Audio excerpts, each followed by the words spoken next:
The African king who sold his own people. History remembers slavery, but it rarely tells you who helped make it possible. While European ships waited along the coast, some African kingdoms made a choice: trade or resist. And one kingdom became one of the most powerful by selling its own people. This is the story of the Kingdom of Dahomey, and the uncomfortable truth history often avoids: the rise of the Kingdom of Dahomey. Long before European ships dominated the Atlantic, there was a rising African power on the West African coast, the Kingdom of Dahomey. Founded in the early 1600s, Dahomey quickly became one of the most organized and feared kingdoms in the region. Its strength came from one thing: war. Dahomey was not a peaceful trading state. It was a military empire. Kings built power by conquering neighboring tribes, expanding territory, and capturing prisoners of war. But what made Dahomey different was what they did with those prisoners. At the heart of the kingdom stood a powerful ruler, King Ghezo. Under his leadership in the early 19th century, Dahomey reached its peak. He commanded a disciplined army, including the famous female warriors, often called the Dahomey Amazons. The kingdom became rich, organized, and feared. But its greatest source of wealth did not come from gold. It came from human beings. European traders had already established a brutal system along the coast: the transatlantic slave trade. They brought guns, alcohol, and goods, and they demanded slaves. Dahomey made a choice. Instead of resisting the trade, they participated in it. Captured enemies from wars were no longer just prisoners. They became commodities, sold to European traders waiting at the coast. This trade brought Dahomey power. It strengthened the army.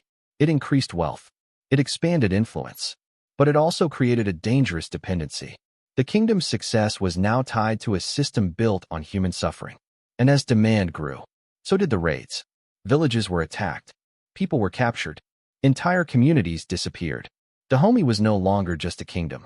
It had become a key supplier in one of history's darkest systems. And soon, this choice would shape its destiny forever. The slave trade, deals, power, and moral conflict. By the 18th and 19th centuries, the West African coast had become one of the busiest and darkest trade zones in the world. European ships lined the shores of what would later be called the Slave Coast, waiting, not for gold, not for spices, but for people. The Kingdom of Dahomey became one of the most active suppliers. At coastal trading posts like Ouidah, a system was in place. European traders brought guns, gunpowder, textiles, alcohol.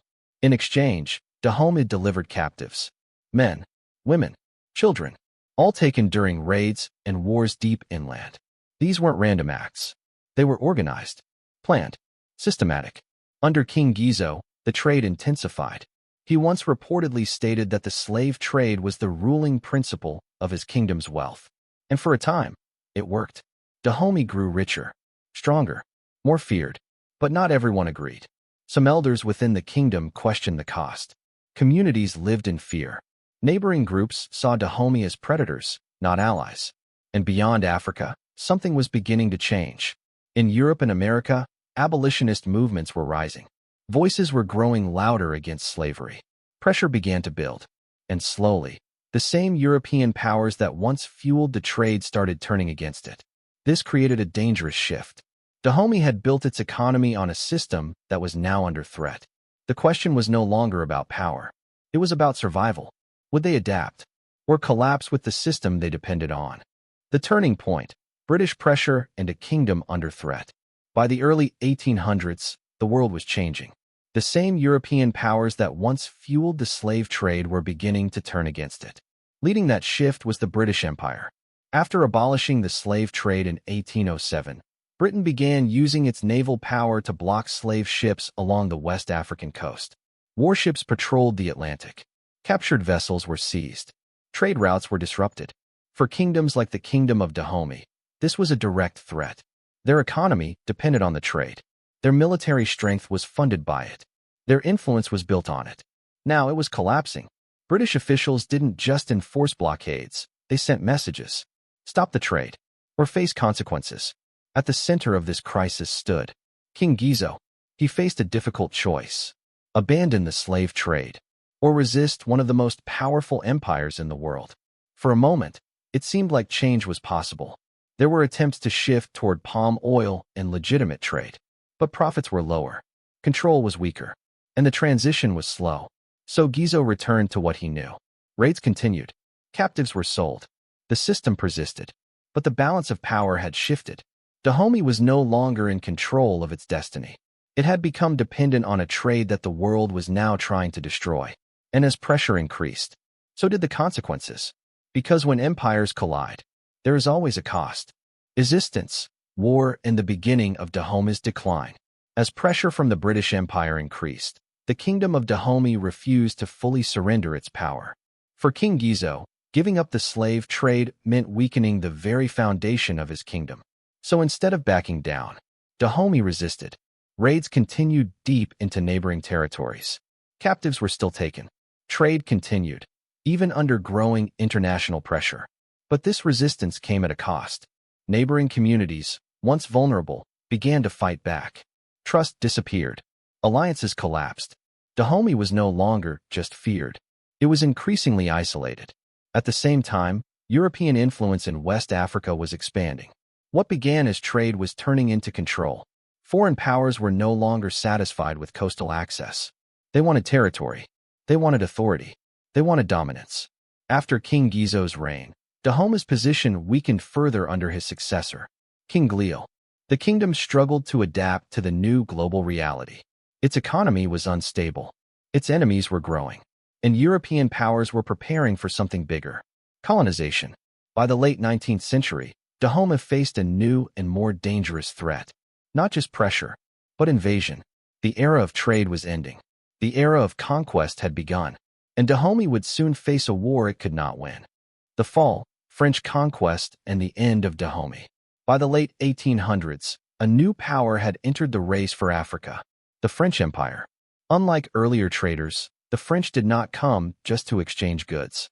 They came to take control. The Kingdom of Dahomey stood in their way. Now ruled by King Ghezo, the kingdom chose resistance over surrender. War began. Dahomey's warriors, including the feared female regiments, fought with discipline and courage. They knew the land. They knew the terrain. They fought with everything they had. But the French had something Dahomey did not. Modern weapons, machine guns, advanced artillery, better logistics. Battle after battle, Dahomey's forces were pushed back. Villages burned. Cities fell. The kingdom weakened. In 1894, the inevitable happened. Dahomey was defeated. King Ghezo was captured and exiled. The once powerful kingdom was officially absorbed into the French colonial system. An empire that had risen through strength, war, and trade was gone. But the fall of Dahomey was not just a military defeat. It was the collapse of a system that had relied on slavery for power. A system that, in the end, could not survive a changing world. The story of the Kingdom of Dahomey is not simple. It is not a story of pure villains or pure victims. It is a story of choices made in a brutal world. European empires created the global demand for slaves. They built the ships, the markets, and the system that turned human lives into commodities. But kingdoms like Dahomey chose to participate. Under rulers such as King Ghezo and later King Ghezo, the kingdom gained power, wealth, and influence, but at a terrible human cost. Entire generations were torn from their homes. Families were separated forever. Communities were erased. And yet, this part of history is often left out of conversations about slavery. Because it is uncomfortable. Because it challenges simple narratives. Today, the legacy of Dahomey lives on in the modern nation of Benin, where the ruins of royal palaces and the memory of the kingdom remain. Historians continue to debate. Were Dahomey's leaders opportunists, survivors, or products of a violent global system they did not create, but chose to exploit? The truth is complex, and perhaps that is why this story is so rarely told. But understanding history means confronting every part of it, even the parts that make us uncomfortable, because only by telling the full story can we truly understand the past. If you want more untold stories that history books rarely explain, subscribe to the world's Untold and join us as we uncover the truths behind the world's most powerful empires.